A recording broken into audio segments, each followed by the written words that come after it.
Je vous invite à la prière d'illumination. Seigneur notre Dieu, dans ton amour pour nous, tu nous as laissé ta parole. Par elle, tu te fais connaître à nous. Par elle, tu guides notre vie jusqu'à toi. Mais Seigneur, notre cœur se ferme à ta présence. Si tu ne viens toi-même l'ouvrir, ainsi que ton Esprit Saint éclaire la parole que nous allons entendre et permet, Seigneur, que ce qu'il nous sera donné de comprendre ce matin, nous ayons à cœur de le mettre en pratique dès aujourd'hui. Oui, Seigneur, donne-nous de répondre à ton appel, de marcher à ta suite fidèlement et joyeusement, dans l'attente de ton amour. Amen. Nous continuons les psaumes de David dans le psaume 142. Cantique de David lorsqu'il était dans la caverne. C'est une prière. De ma voix, je crie à l'Éternel. De ma voix, j'implore l'Éternel. Je répands ma plainte devant lui. Je lui raconte ma détresse. Quand mon esprit est abattu au-dedans de moi, toi, tu connais mon sentier. Sur la route où je marche, ils m'ont tendu un piège. Jette les yeux à droite, ils regardent. Personne ne me reconnaît. Tout refuge est perdu pour moi. Nul ne prend souci de mon âme. Éternel, c'est à toi que je crie. Je dis, tu es mon refuge, mon partage sur la terre des vivants. Sois attentif à mes cris, car je suis bien malheureux. Délivre-moi de ceux qui me poursuivent, car ils sont plus forts que moi. Tire mon âme de sa prison, afin que je célèbre ton nom. Les justes viendront m'entourer quand tu m'auras fait du bien. Ta parole, Seigneur, est la vérité. Sanctifie-nous par ta vérité. Amen.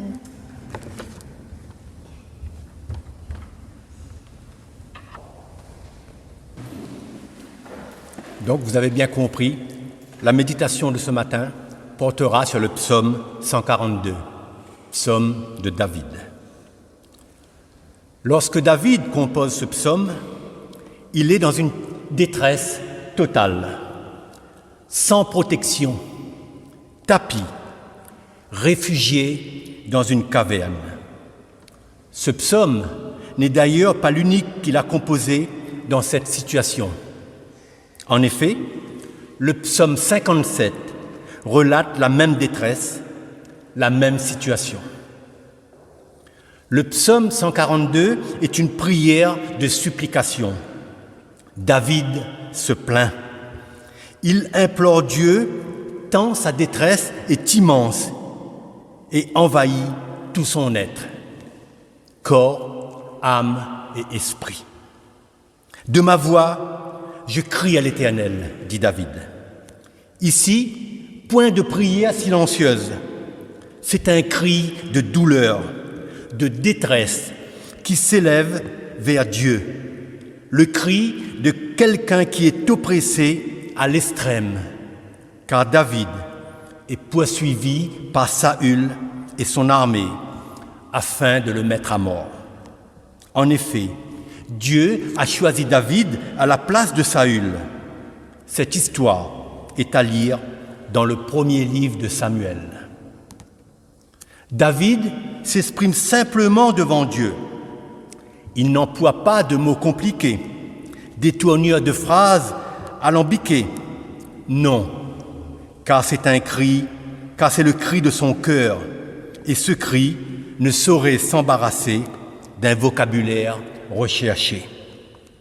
Lorsqu'on souffre à un tel point, c'est la vérité, la simplicité, l'authenticité qui apparaissent. David nous a accoutumés à cette expression qui vient tout droit du cœur. Dans d'autres psaumes, c'est la joie, c'est ce que nous avons pu entendre ce matin. L'exaltation. David ne retient rien en présence de Dieu. Il ose se mettre à nu devant Dieu. Pourquoi? Parce qu'il est conscient que son Dieu le connaît parfaitement et qu'aucune fausseté ne saurait être agréée par lui. L'attitude de David fait penser à un enfant confiant qui s'adresse à son père. Il n'hésite pas à dire ce qu'il pense, ce qui est au plus profond de lui. Il ne cache rien. Il ne veut pas se donner une image devant son Dieu. Oui, David veut être vrai, et ce, même dans la souffrance. Force est de constater l'intimité qui existe entre David et Dieu. Une telle intimité, malgré la souffrance, force l'admiration. Ici, c'est un cri, mais avec en filigrane une confiance en celui qui peut tout. David dit « Je lui raconte ma détresse », toujours au verset 2. Alors que Dieu connaît toutes choses, que rien ne lui est inconnu, David raconte. Et c'est bien cela que Dieu désire de ses créatures, qu'elles lui parlent, qu'elles lui racontent, quelle que soit la situation. En cela, David honore l'attente de l'Éternel. De même, David peut crier sa souffrance, mais aussi son désarroi, car il est innocent. Saül veut le tuer à cause de Dieu. En effet, Dieu a rejeté Saül et choisi David. Mais Saül ne l'entend pas ainsi. Il refuse le choix de Dieu et s'en prend à David, qui est innocent de tout mal envers lui. David respecte Saül et lui rend l'honneur qui lui est dû. En retour, Saül veut le tuer. Si la faveur de Dieu est donnée à David, est-il possible que Saül parvienne à le tuer? Il n'empêche, cette situation est angoissante pour David, qui veut accomplir la volonté de l'Éternel, contrairement à Saül, qui veut accomplir la sienne. David vit une double détresse, encore que les deux soient liés. Il vit une détresse physique et psychologique. Physique, car il doit se cacher, parcourir des sentiers, changer sans arrêt d'endroit, ne pas toujours manger à sa faim. Psychologique, car il se sait recherché afin d'être mis à mort, mis hors d'état de nuire à la royauté du roi déchu, c'est-à-dire Saül. David dit « Quand mon esprit est abattu au-dedans de moi, quand mon esprit est abattu au-dedans de moi. » Dans la version hébraïque, il est question de Roua, du souffle de vie que Dieu donne à tout être qui respire ici-bas. C'est ce que nous livre le livre de Job. Je lis dans le livre de Job, mais en réalité, dans l'homme, c'est l'esprit, le souffle du Tout-Puissant qui donne l'intelligence. Job 32, verset 8. Et le livre de Zacharie qui dit « Dieu a formé l'esprit de l'homme au-dedans de lui ». Zacharie 12, 1.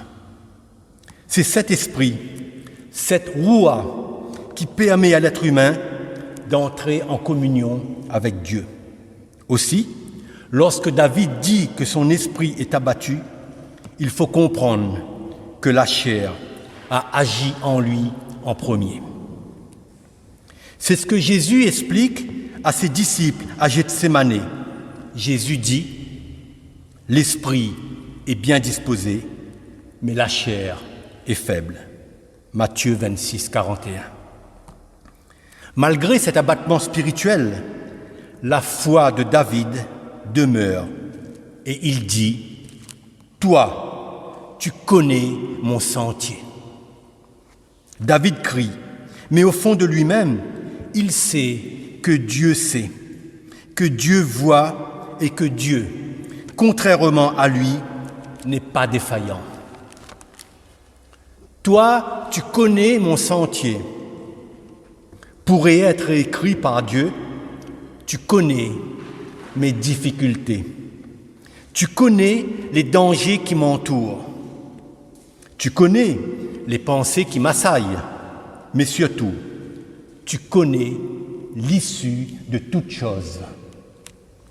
Cela n'empêche pas David de raconter à Dieu sa position plus qu'inconfortable. Ils m'ont tendu un piège, dit David. Personne ne me reconnaît. Tout refuge est perdu pour moi. Tout refuge est perdu pour moi. Et à mettre en parallèle avec le verset suivant. Éternel, tu es mon refuge. Tout refuge est perdu, sauf le refuge que lui offre Dieu.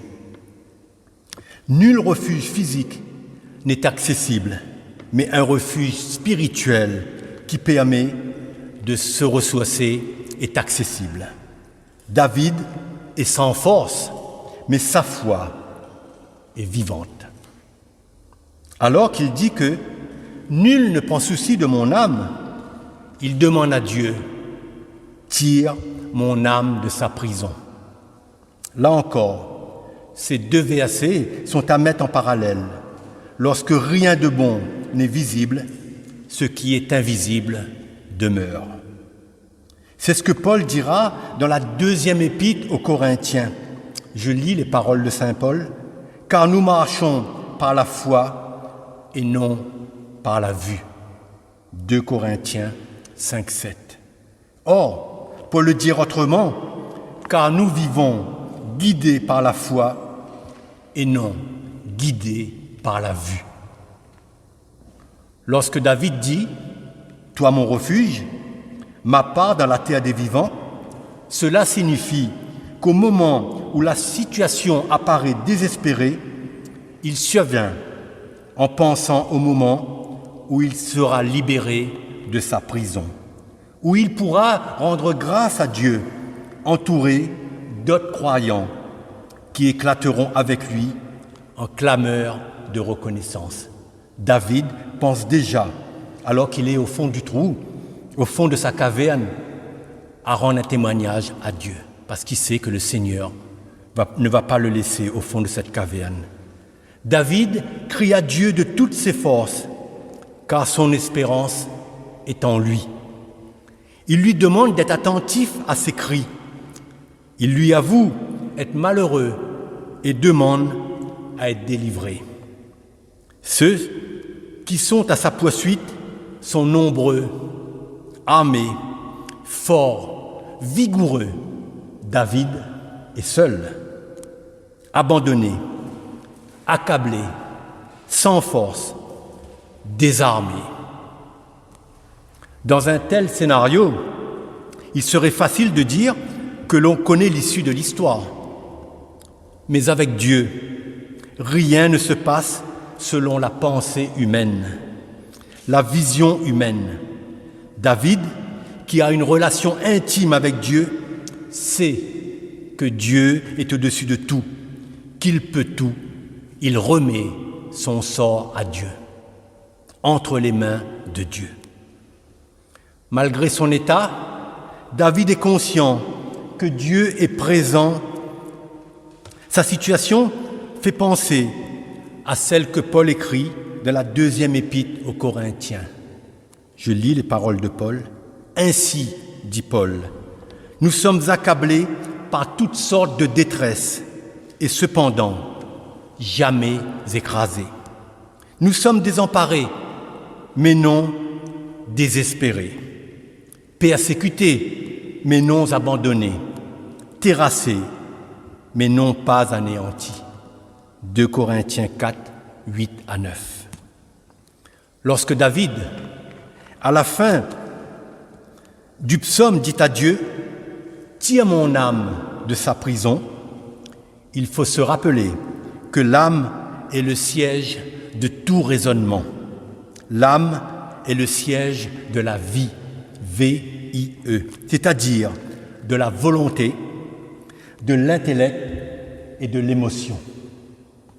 David est conscient que son âme n'est plus capable d'émettre une pensée, un jugement fiable pour déjouer les pièges de l'ennemi.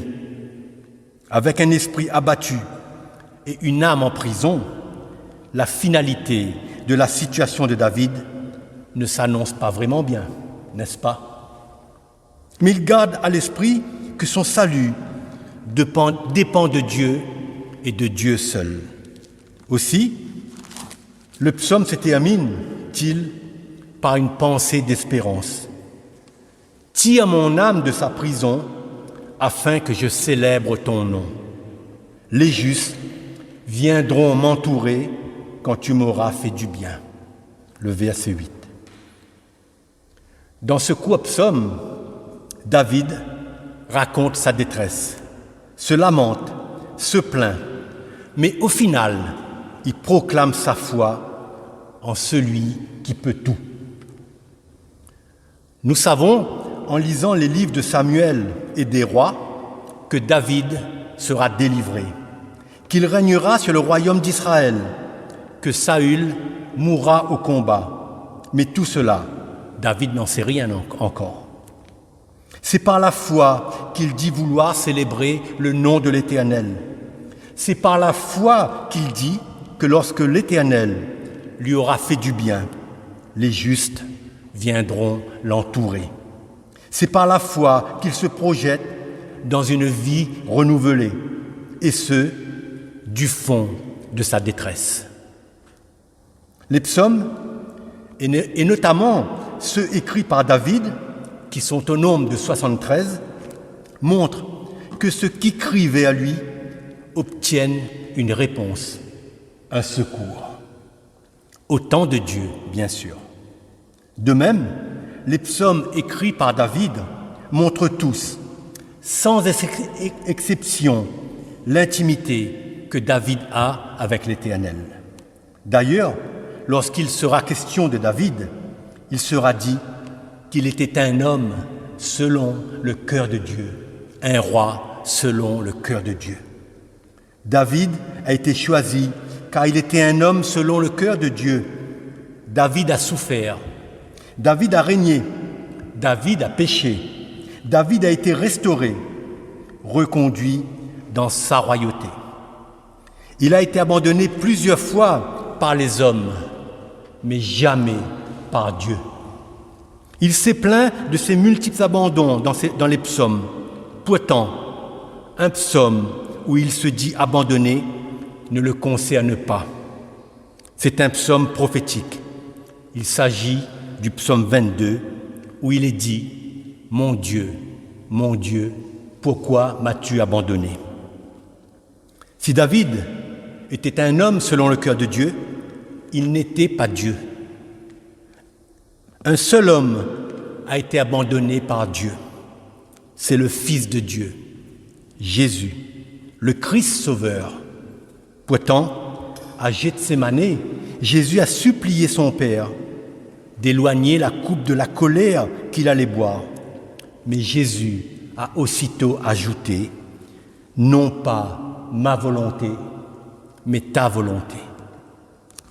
Et les paroles du psaume 22, écrites près de 1000 ans avant la crucifixion de Jésus, ont résonné du haut de la croix lorsque le Christ a dit « Mon Dieu, pourquoi m'as-tu abandonné ?» Le psaume 22 est un psaume messianique qui concerne le Christ. Dieu a fait silence devant la supplication du Christ et le plan de rédemption s'est accompli. Contrairement à David, Jésus n'a jamais péché. Il ne s'est jamais plaint et n'a crié qu'une seule fois à son Père, tout en se soumettant à sa volonté. Jésus, abandonné à notre place sur la croix, permet que nous ne soyons jamais abandonnés par Dieu. Je relis cette phrase. Jésus, abandonné à notre place sur la croix, permet que nous ne soyons jamais abandonnés par Dieu. Aussi, lorsque nous crions à Dieu, Dieu nous entend, Dieu nous secourt. Comment? C'est Christ lui-même qui, après avoir payé le prix, avoir versé son sang, après nous avoir recouverts de son sang, accueille nos prières et intercède pour nous auprès du Père. Soyons assurés que nous pouvons crier à Dieu, lui parler avec des mots simples, mais des mots vrais. Notre Dieu ne regarde pas à l'apparence, mais au cœur. Un cœur vrai, un cœur sincère qui se répand devant lui, qui se repent avec humilité et accueilli favorablement par Dieu. Tout le reste n'est qu'artifice et n'est pas agréé par Dieu. Christ nous a offert son Père à la croix. Lorsque nous nous adressons au Père, soyons confiants. Disons-lui toute la vérité, même si nous savons qu'il connaît toutes choses. Parfois, il nous montrera que notre vérité n'est pas sa vérité. Soyons à l'écoute. Tout comme un petit enfant veut imiter son père et lui plaire. Apprenons à imiter notre unique modèle, Jésus-Christ, donné pour chacun d'entre nous. C'est notre seul modèle. Rappelons-nous que nous sommes pécheurs, que nous devons nous repentir. Pouvons-nous être couverts par le sang de Jésus si nous ne reconnaissons pas notre état de pécheur? Pouvons-nous entrer en la présence de Dieu dans le lieu très saint avec des habits souillés?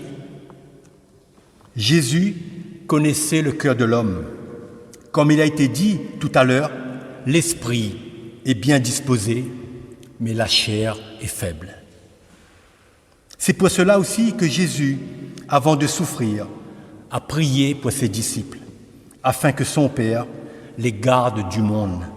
Jean 17, où Jésus dit, de même, il a aussi prié pour nous lorsqu'il a dit, ce n'est pas pour eux seulement que je prie, c'est-à-dire pour ses apôtres, mais encore pour ceux qui croiront en moi par leur parole. Jean 17, 20, 21. Oui, mes amis, le Christ a prié pour nous alors qu'il allait entrer dans une agonie. Il a prié pour nous, il a été abandonné à notre place. Et c'est parce que le Christ a prié pour nous que nous ne sommes plus abandonnés aujourd'hui. Jésus a prié pour nous. D'ailleurs, il dit bien, pour ceux qui croiront en moi par leurs paroles, par les paroles des apôtres, par les évangiles qu'ils ont écrits. Voilà comment nous sommes venus à Jésus. Donc nous sommes concernés dans cette prière. Aujourd'hui, certaines personnes peuvent se sentir angoissées, désemparées, peuvent se sentir seules face à elles-mêmes quant à des choix, des décisions à prendre. Certes, ce n'est pas comme David, dans une grotte, avec une armée à vos trousses.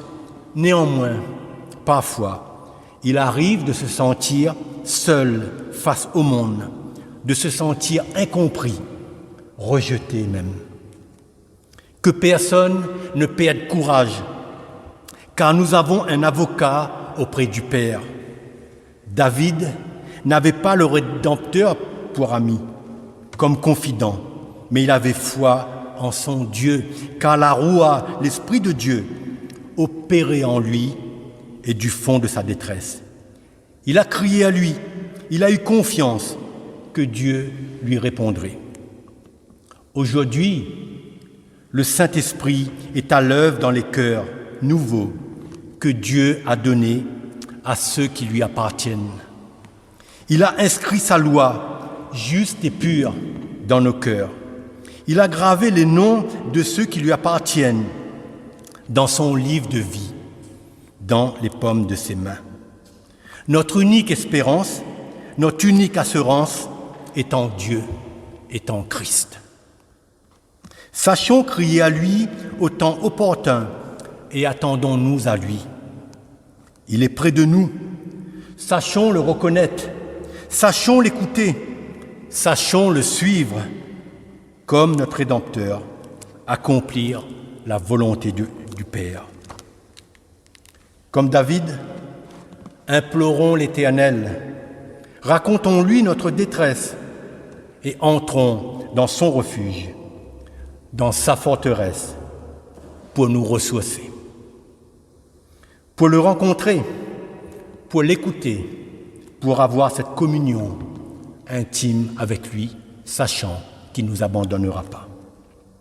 Sachons faire silence, sachons faire taire les bruits extérieurs qui viennent amoindrir notre relation avec le Tout-Puissant. Seigneur, tu es notre refuge, notre part sur la terre des vivants. Nous voulons célébrer ton nom et nous entourer des justes que tu mets à nos côtés. Toi seul est notre bien, toi seul nous rends forts dans notre faiblesse. Et lorsque notre esprit est abattu au-dedans de nous, l'apôtre Paul nous rappelle, je lis les paroles de l'apôtre Paul, et ce sera la conclusion. De même aussi, dit saint Paul, l'Esprit nous aide dans notre faiblesse, car nous ne savons pas ce qu'il nous convient de demander dans nos prières. Mais l'Esprit lui-même intercède par des soupirs inexprimables. Romains 8, 26. Lorsque notre esprit est abattu au-dedans de nous, le Saint-Esprit nous aide à prier. Et ça aussi, c'est la grâce de notre Seigneur. Seigneur, pour tous tes bienfaits, pour nous, sois loué, sois adoré. Seigneur, pour tous tes bienfaits pour ton Église, sois loué, sois adoré. À toi seul, Seigneur, soit toute la gloire. Amen.